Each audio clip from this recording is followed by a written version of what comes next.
Kursa laikā mēs bieži vien saskarsimies ar jaunvārdiem, droši vien lielākā daļa priekš jums šie visi ir jaunvārdi, un tāpēc esmu apkopojis vispārēju trading terminoloģiju, visus lielāko daļu galvenos nosaukumus dažādiem terminiem, un tas jums palīdzēs neapjukt tajā brīdī, kad izskanēs kāds nesaprotams vārds. Kas ir ask un kas ir bid? Ask ir zemākā cenu, par kādu pārdevējs ir gatavs pārdot dotajā brīdī, un šeit, pieņemsim, Binance terminālī, mēs varam redzēt, ka ar sarkaniem cipariem ir ask cena, jeb šeit cilvēki ir gatavi pārdot par šo cenu. Pieņemsim, šobrīd zemākā cena ir $17,063,09, bet, viņi mainās katru sekundi. Bid savukārt ir augstākā cena, par kādu pircējs ir gatavs pirkt dotajā brīdī. Jeb šis te zaļais stabiņš, kurā mēs varam redzēt, ka tuvākā cena par kādu kāds ir gatavs pirkt, ir $17,065, jau $67 par vienu bitcoinu. Spread. Spread ir cena starpība starp ask un bid. Piemēram, ja pirmais pircējs, kurš gatavs pirkt monētu, ir, pieņemsim, par $1000, un pirmais pārdevējs ir gatavs pārdot par $1100, tad spread lielums ir $100. Jeb tā ir vieta, kurā nav pircēju un kurā nav pārdevēju. Ja pieņemsim šobrīd šajā grafikā, ko mēs redzam bitcoinu, pieņemsim, pirmais pircējs būtu gatavs pirkt bitcoinu par 17,000, un pirmais pārdevējs būtu gatavs pārdot par $17,100. Tātad spreads sastādītu $100. Breakout. Tas ir tad, kad cena izlaužas virs iepriekšējā pretestības līmeņa. Pieņemsim, cena staigā šādi. Un kur ir breakouts, vai arī otrādi uz augšu. Tas ir breakouts. Tātad iziet no kāda cenas kanāla. Candlesticks diagrammas veids, kurā katra svece apzīmē augstāko atvēršanās cenu un zemāko aizvēršanās cenu izvēlētajā periodā. Šeit mēs varam apskatīties Bitcoin grafiku, sveču grafiku, kur katra svece ir viena diena. Ja? Tātad mēs varam arī mainīt dažādas timeframes, uzlikt 4 stundas, ka viena svece, vai 5 minūtes, un apskatīties kustību dažādos laika intervālos. Fundamentālā analīze. Uzņēmuma analīze, finanšu rādītāji, nozares rādītāji, makroekonomiskie rādītāji, ziņas un jaunumi. Tas būtu pār akcijām, kas attiecās uz kripto pasauli. Tad, lai mēs izanalizētu fundamentālu kādai monētai, mēs sākumā meklējam informāciju par to, kam viņa ir domāta, apskatāmies mājaslapu, izlasam white paper, ja biznesa plānu, apskatāmies komandu, ja ir tāda informācija pieejama, apskatāmies CoinMarketCap dažādu informāciju, sameklējam sociālo tīklus un apskatāmies aktivitāti viņos, izvērtējam, kurās biržās ir šī monēta, principā salasam visu pieejamo informāciju un tad varam izveidot kaut kādu viedokli un potenciālu ilgtermiņā šai monētai. Piemēram, mēs varam apskatīties stepni un atverot, pieņemsim, CoinMarketCap, mums ir šeit pieejami dažādas lietas, ko mēs reiz varam par šo monētu apskatīties, pieņemsim, mājaslapu varam atvērt community, jeb redzēt sociālos tīklus Twitteri, Redditu, te ir iespēja kur čatu atvērt, apskatīties viņu Telegram un Discord kanālu, izlasīt arī tos pašus white paper, kur šeit pieņemsim, kur var izlasīt visu par un ap stepni, apskatīties mājaslapu, varam atvērt aplikācijas, apskatīties, cik ir download, 1 miljons download, tas jau daudz ko liecina, un tā tālāk. Tad tā būtu fundamentālā analīze kādam aktīvam no kripto pasaules. GAP.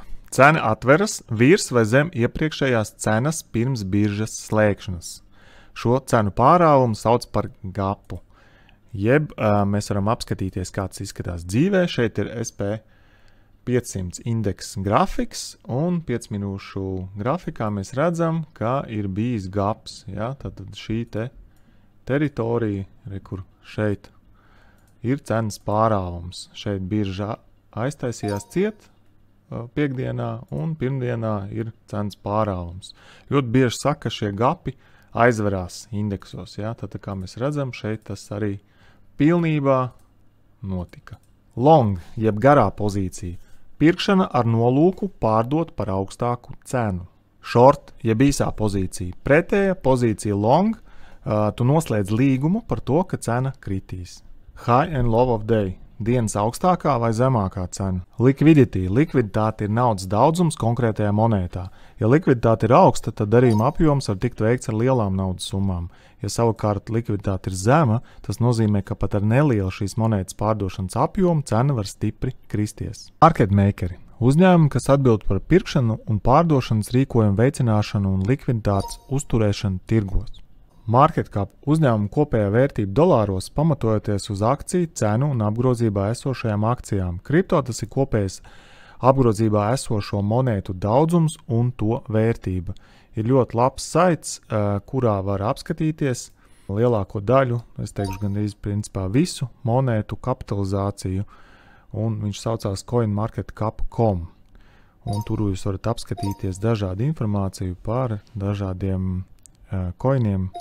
Circulating supply, kopējais emitēto monētu apjoms. To pašu var apskatīties arī coinmarketcap.com. Profits and lose, jeb PNL, portfeļa peļņa, zaudējumi noteiktā periodā.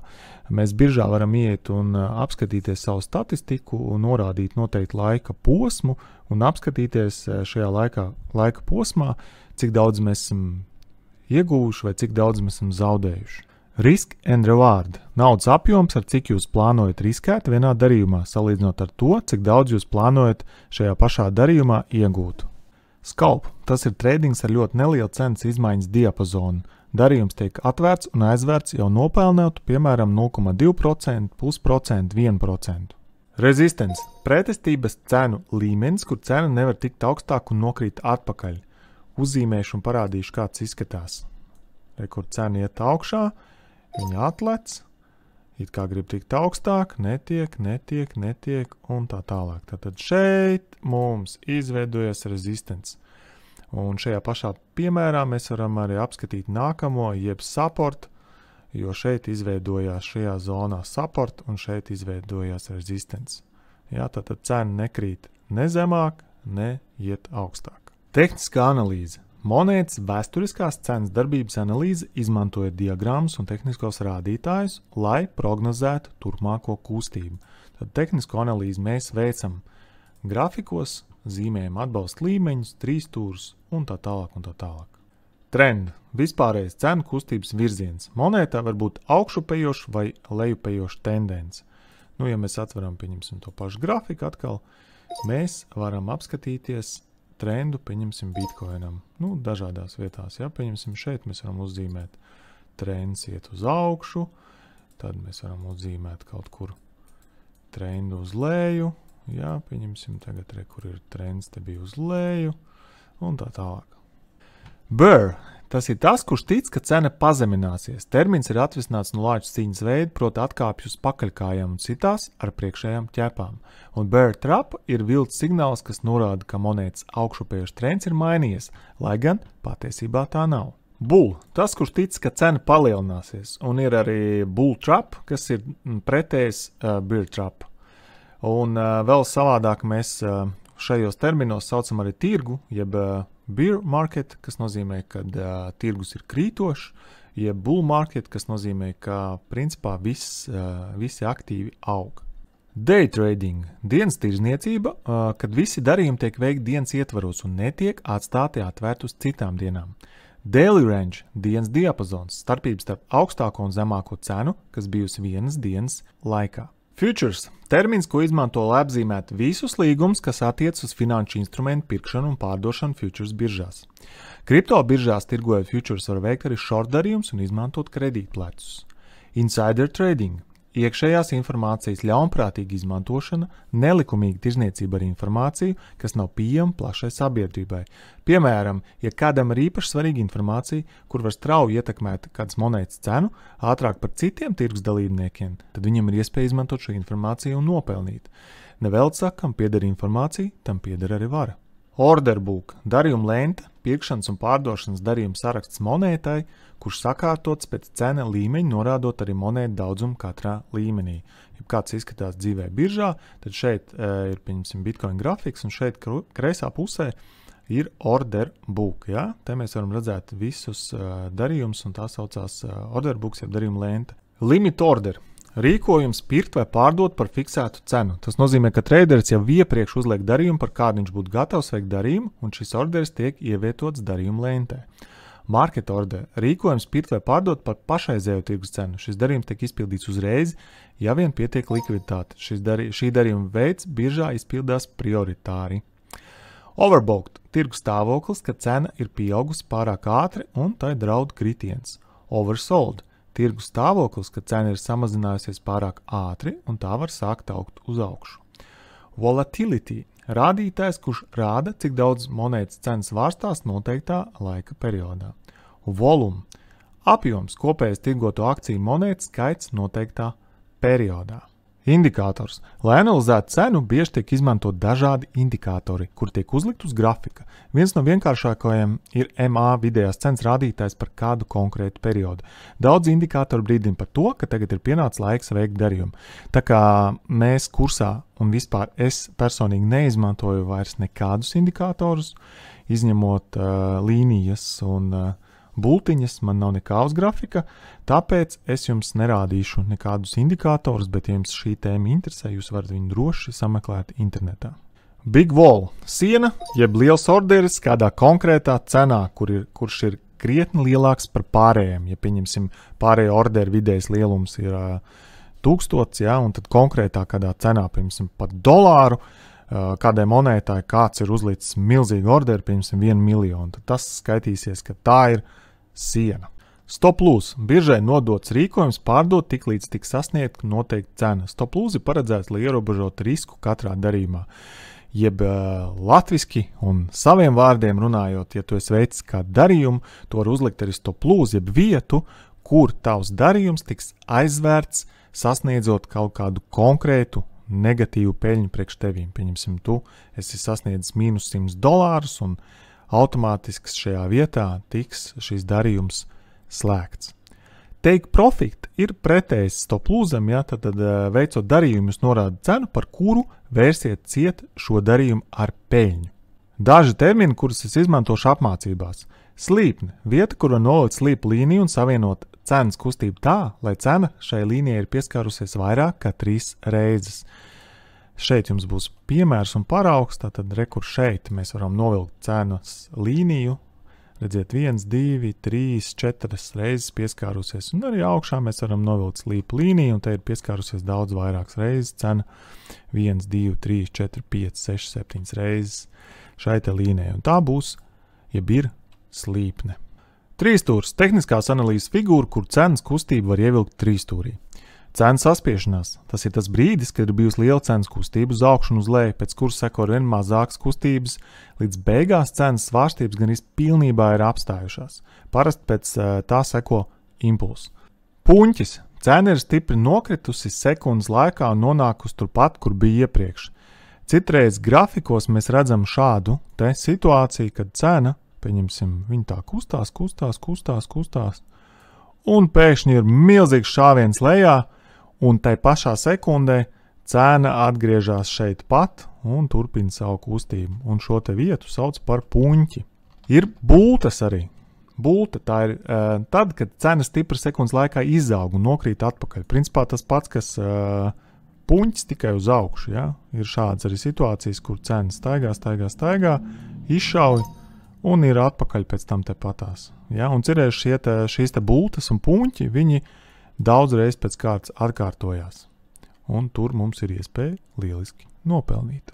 Low. Tā ir zemākā cena. Es bieži teikšu, šobrīd ir low, tas nozīmē, ka šā brīža zemākā cena. High. Augstākā cena.